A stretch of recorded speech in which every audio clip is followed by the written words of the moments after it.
জলদাপাড়াতে অস্থায়ী বনকর্মীদের ধর্মঘট আজ দ্বিতীয় দিনে পড়ল।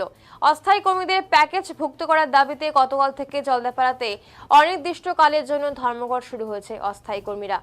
তারা জলদাপাড়ার সহকারী বন্যপ্রাণ আধিকারিক কার্যালয়ের সামনে ধর্ণা বিক্ষোভ কর্মসূচি শুরু করেছেন। অস্থায়ী বনকর্মীরা জানিয়েছেন আগামীকালের মধ্যে সমস্যা সমাধান না হলে তাদের মধ্যে যারা হাতির ডিউটি করে তারা হাতির কাজ করবেন না, এমনকি হাতি খাওয়ানোর দায়িত্ব থেকেও তারা সরে আসবেন।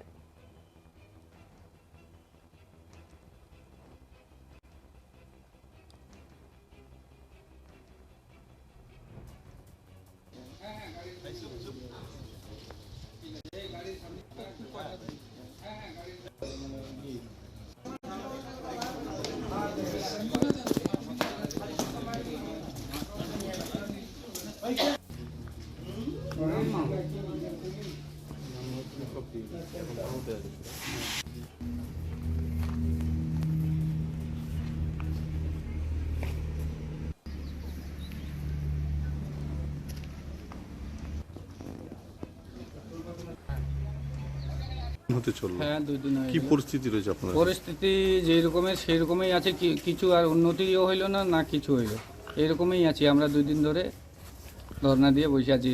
এলডব্লিউর সাথে কথা বললাম কালকে, তো আজকে তো এখনও কথা হয়নি। তো যেই কথা বলছে সেই কথা দিয়ে তো আর কই চলবে, ওই দেখবো চিরকালেই। হ্যাঁ, পাঠাইছি, আসবে, এই কথাই চিরকাল চলতেছে। সেই আগের সাহেবরাও সেই বলছে, এখনও সাহেবও তাই বলতেছে। এখন কি চান তাহলে আপনারা? এখন আমরা চাচ্ছি কি, যে আমাদের তো 2 দিন হয়ে গেল, কালকে আমাদের 3 দিন হয়ে যাবে লাস্ট দিন। যদি যেই আমাদের প্যাকেজ দাবিটা যদি আমরা না পাই, দীর্ঘদিন ধরে চলে আসতেছে, তো আজকে আমাদের টাইমে যদি আমরা এই প্যাকেজটা না পাই, তাহলে আমরা যারা হাতির কাজ করতেছি বা পেট্রোলিং করতেছি তারা এই স্ট্রাইকেই থাকবে। হাতির যেটা যত আজকে খাওয়া দাওয়া দিচ্ছি সেটাও আমরা